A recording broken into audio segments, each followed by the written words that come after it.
গলে ম্যাথিউসের বিদায়ী টেস্টে ব্যাট হাতে দারুণ জবাব দিচ্ছে শ্রীলঙ্কা। এদিকে ক্লাব বিশ্বকাপে ম্যান সিটি জুভেন্টাসের জয়ের রাতে পয়েন্ট খোয়ালো রিয়াল মাদ্রিদ। এসবের পাশাপাশি দেশ বিদেশের খেলাধুলার আরও খবর নিয়ে সাজানো হয়েছে আজকের ইসলামী ব্যাংক দীপ্ত স্পোর্টস। আপনাদের সঙ্গে আছি আমি আনোয়ারুল আলম।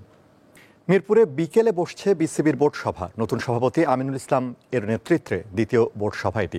এবারের বৈঠকে গুরুত্বপূর্ণ এজেন্ডা হিসেবে থাকছে আগামী সপ্তাহে অনুষ্ঠিত হতে যাওয়া বাংলাদেশ দলের ২৫ বছর টেস্ট পূর্তি উপলক্ষে বিশেষ ক্রিকেট কার্নিভালের আয়োজন। টেস্টের ২৫ বছর হওয়ায় ক্রিকেট কার্নিভাল আয়োজনে উদ্যোগী হয়েছে বিসিবি। ২২ জুন থেকে শুরু হয়ে জেলা ও বিভাগ হয়ে ২৬ জুন মিরপুরে সমাপ্ত হবে এই ক্রিকেট কার্নিভালের। ২৬ জুন মিরপুরে জাতীয় দলের সাবেক ও ঢাকায় থাকা বর্তমান ক্রিকেটাররা আমন্ত্রিত অতিথি হিসেবে এতে যোগ দেবেন।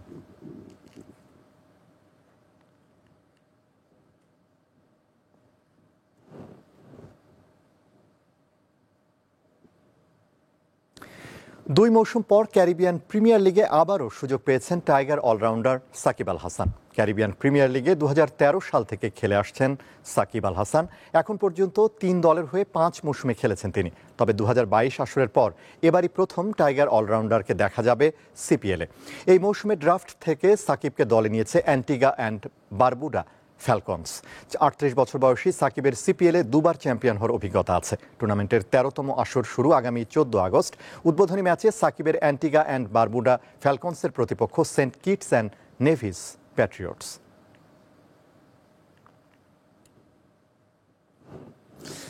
ক্যারিয়ারের একেবারে শেষ প্রান্তে এসে দলে নিজের ভূমিকাও বদলে নিয়েছেন মুশফিকুর রহিম। আন্তর্জাতিক ক্রিকেটে ২০ বছর পার করা এই ক্রিকেটার ৩৮ বছর বয়সে গড়েছেন রেকর্ড। বাংলাদেশের হয়ে মুশফি এখন আন্তর্জাতিক ক্রিকেটে সবচেয়ে বেশি রান করা ক্রিকেটার।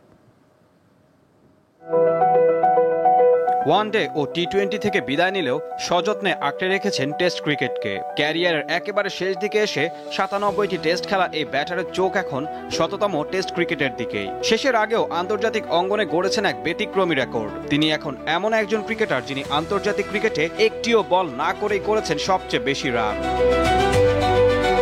২০২৫-২৭ আইসিসি টেস্ট চ্যাম্পিয়নশিপের নতুন চক্রে প্রথম ইনিংসে লঙ্কানদের বিপক্ষে ১৬৩ রানের অনবদ্য এক ইনিংস উপহার দেন মিস্টার ডিপেন্ডেবল। এতে তিনি পেছনে ফেলেছেন অস্ট্রেলিয়ার কিংবদন্তি অ্যাডাম গিলক্রিস্টকে।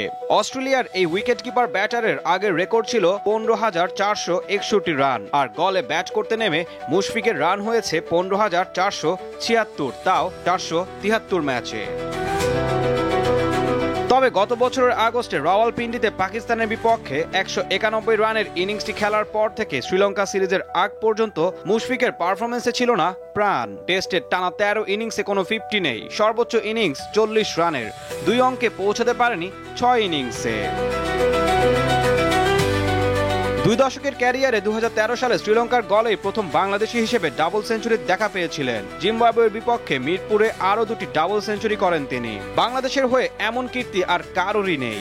একই সাথে ১২ সেঞ্চুরির ক্যারিয়ারে সব মিলিয়ে ৭ বার ১৫০ রানের মাইল ফলক ছুঁলেন ৩৮ বছর বয়সী ডানহাতি tiger batter.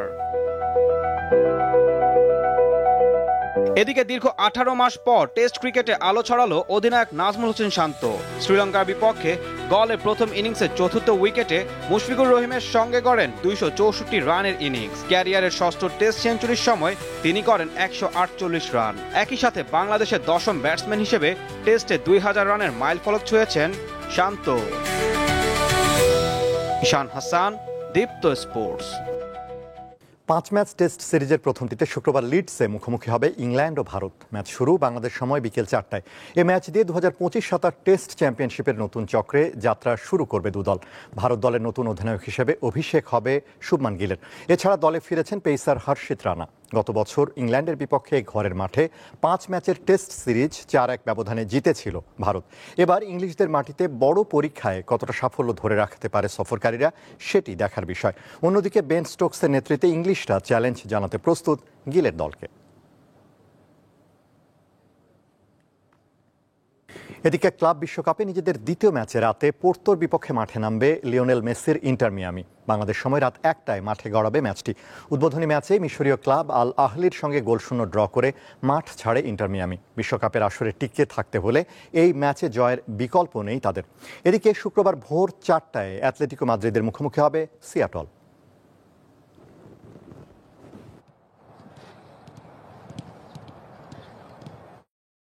Asian cup archery stage 2 টুর্নামেন্টে মিশ্র বিভাগে কোয়ার্টার থেকেই বিদায় নিয়েছে বাংলাদেশ।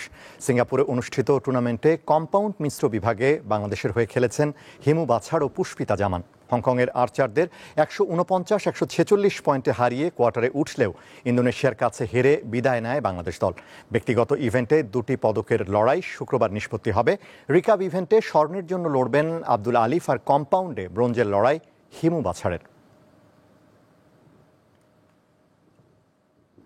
এই ছিল আজকের ইসলামী ব্যাংক দীপ্ত স্পোর্টস। দেশ বিদেশের খেলাধুলার নানা রকম খবর পেতে দীপ্ত স্পোর্টসের সাথে থাকুন আর চোখ রাখুন দীপ্ত টিভির ডিজিটাল প্ল্যাটফর্মগুলোতে।